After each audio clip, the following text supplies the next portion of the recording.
Get ready for the dictation.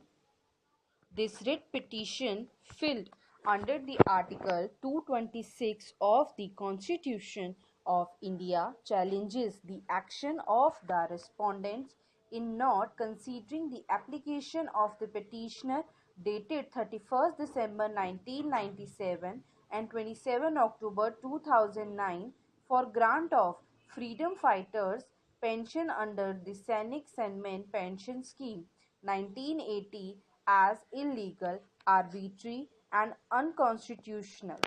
Heard Learned Counsel for the petitioner and Learned Additional Standing Counsel for the Union of India and the Learned Government Pleader for the state.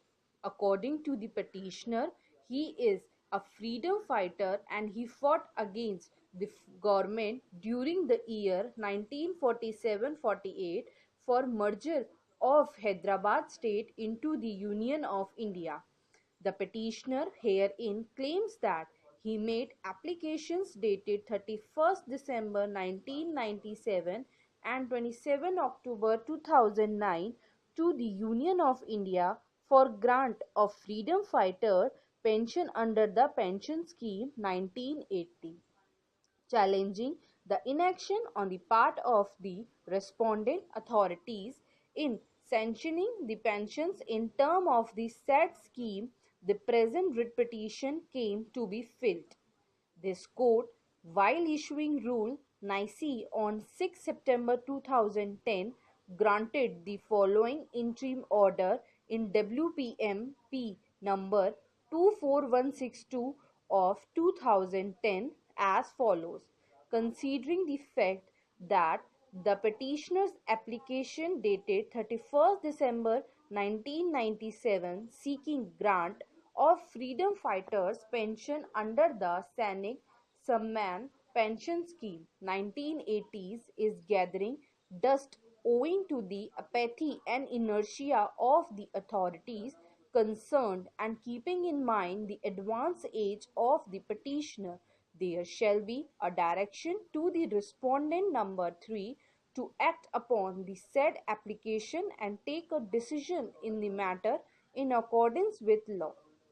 This exercise shall be completed forthwith and in any event not later than 3 months from the date of receipt of a copy of this order.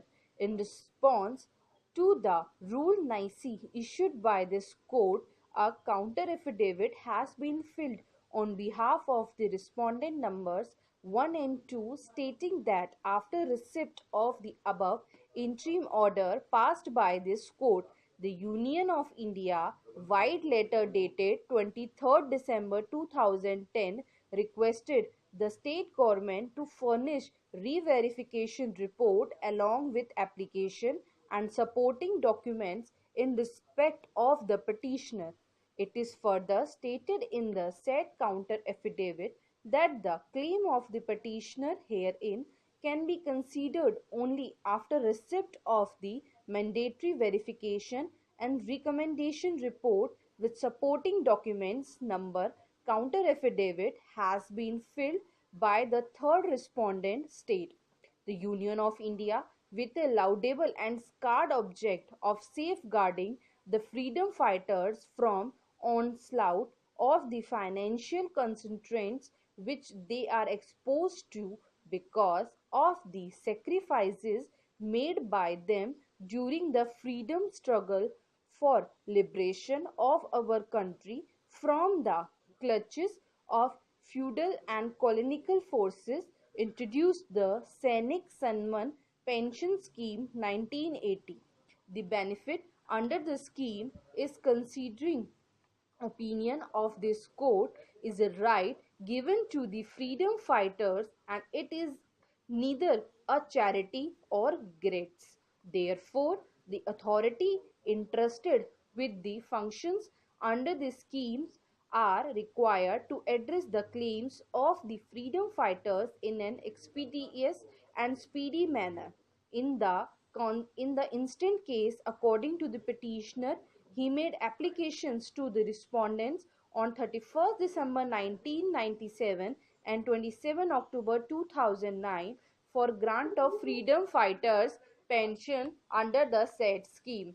A letter dated 23rd December 2010 placed on record by the Learned Council shows that the Union of India requested the state government to send re-verification report, applications and supporting documents for the purpose of conceding the claims of the petitioner herein. Unfortunately, no counter affidavit has so far been filed by the third respondent, nor any material is placed before this court to demonstrate that any consequential action is taken at the state government level. In the considered view of this court, the said conduct on the part of the authorities is highly innoxious and unreasonable and reprehensible. Therefore, this court is inclined to dispose the writ petition basing on the material made available. Stop. Get ready for the dictation.